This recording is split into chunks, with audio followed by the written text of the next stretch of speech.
Hi, welcome back to the Rich Fritzky Show. As ever, thanks so much for taking the time out to be with. It's really appreciated.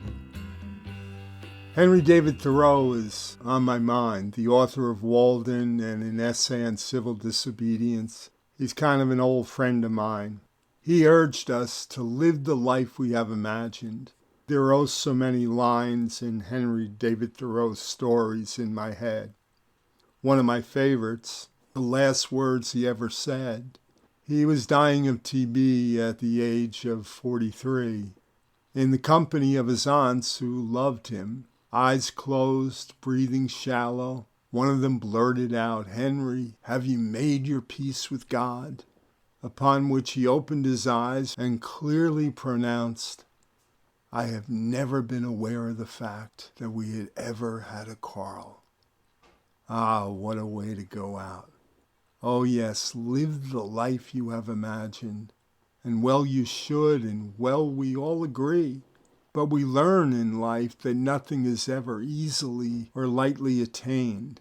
Richard Schell of the Wharton Business School conducted a survey of 26,000 folks not so long ago, not as to what they feel about life as a whole, but as to how it is that they earn their livings, and more than 60%, well over 60%, deeply regretted what they do in order to survive, while only some 15% said they were genuinely satisfied. And so as it happened, it was also Henry David Thoreau who wrote this: "The mass of men lead lives of lonely desperation."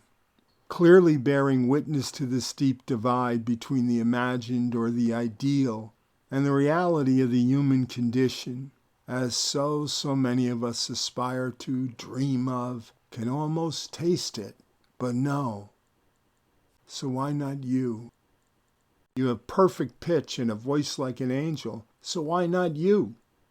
And you were a great student in high school, so why not you? You had to go to work to help support your single mom and younger siblings, and circumstance or poverty or addiction diminished. As Shakespeare wrote, "This above all, to thine own self be true." But we all, too many of us, sacrifice or cheat or give up on ourselves and feel, as a matter of fact, that it is life that rather just gives up on us. A Ralph Waldo Emerson would cry out, "Be a Columbus to the hidden worlds within you." But people have to lower their sails or are easily shaken by the storms at sea. By the best of our parents and the best of our teachers, we are taught to believe in ourselves and to shoot for the stars. Certainly by the late and great Dr. Seuss, who taught us so many sweet things. He was a believer in children and their capacity for greatness. So he wrote, "For today you are you. That is truer than true. There is no one alive who is youer than you. With your head full of brains and your shoes full of feet, you're much too smart to go down any not-so-good street." And of course, the inimitable, "Why fit in when you were born to stand out?" But all the sweet shibboleths in the world don't change a darker reality, because for the most part, we don't do the deciding. We settle, we acquiesce, regrettably, we surrender. That reality is juxtaposed to the dream, to the life's calling, to the purpose-driven, to the passionate, where purpose may be the end, but where passion is the driver or the force that impels, the driver that links avocation to vocation. Oh, thank the heavens. Some do connect those dots, but truly, why so few?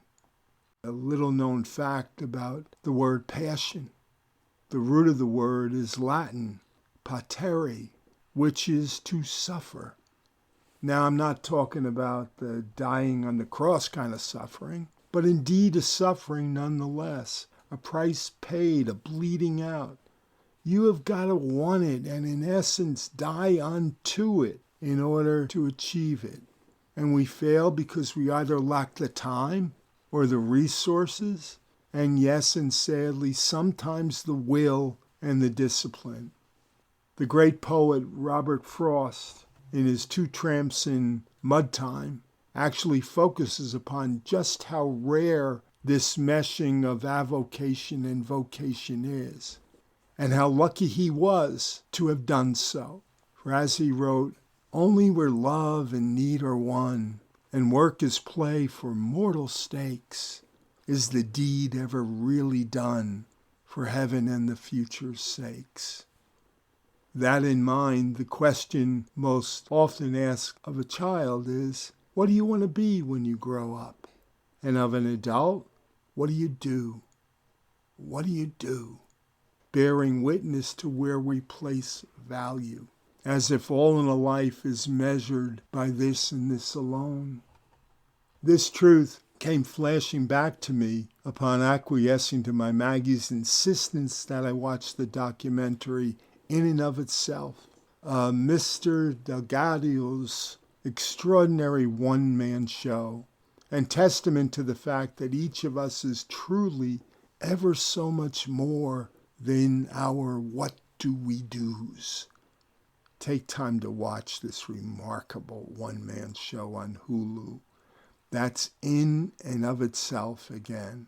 For if ever there was a mind that crosses barriers of human comprehension and understanding, it is his. He will wow you. To those two questions, by the way, I hear my grandson Leif's response.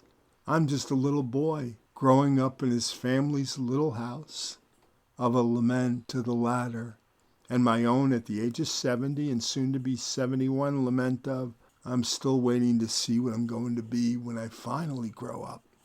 For in a world that demands stamps of approval and finality, oh, so much of humanity seems to be always and ever in what is a process of becoming.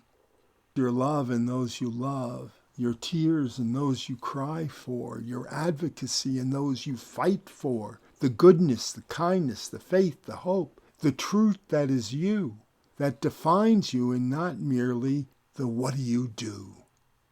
Just who do you belong to? Are you an alchemist in life, a dreamer, a caretaker, an activist, a lover, a believer, a friend, a volunteer, a poet, a good citizen, a parishioner, a mystic, a stargazer, an advocate, a faithful soul, a giver, an explorer, a guitar picker, and or. None of us die lives unlived, and as to fulfilled, I sometimes wonder if any of us ere the end feel as if we have truly done enough, given enough, cared enough, loved enough. And so is it not then in the very striving to do unto others, however, whatever, wherever, that a mortal life is ultimately satisfied and fulfilled? Our friend Robert Frost also advised us to take the road less traveled by, which for him notably made all the difference. I sometimes think that we all take our own unique roads less traveled by.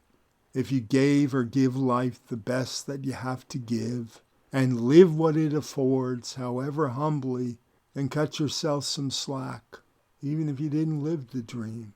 Life can be hard and unforgiving. The wrong school, the wrong teachers, the wrong parent, the wrong package, the crooked paths, the trials can and do devastate, while hopefully we pray never entirely precluding.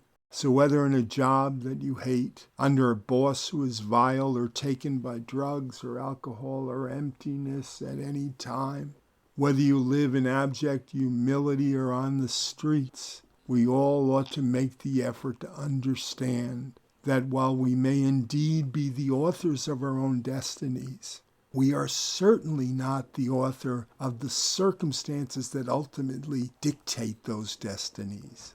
President John Fitzgerald Kennedy so often said, and I cannot say it loudly enough, life is basically unfair. And you know this, you live it, or you see it, or are touched by it. Some just draw the short sticks. Victims of diseases, disasters, denial, or demons, they just draw the short sticks, and they deserve your attention, your sacrifice, your service, and not your scorn. So if you want to rise up and get genuine perspective and focus, you just might begin by volunteering at a soup kitchen or a shelter, for there you'll learn just what it is to give and so live. There was this old Neil Diamond song. I liked it. Don't even remember the title of it, though. Only that it was raucous and that he, in quick-fired fashion, bellows out so many names of the familiar and the famous, different worlds, different philosophies and faiths, once enemies, etc. And then this and only this. Each one there, one thing shared. They slept beneath the same sun, looked up in wonder at the same moon, and wept when it was all done for being done too soon. So not what do you want to be and what do you do, but who do you say that you are, your story. And just for the record, I would much rather be the perceived bum on the street than a billionaire living in an island paradise. The bum on the street, you see, is oh so much, so very, very much closer to God. That's all for this time around, folks. Take care. Wear the mask and save one another and smile on your brothers and sisters. And thanks so very much for listening. Be back the next time.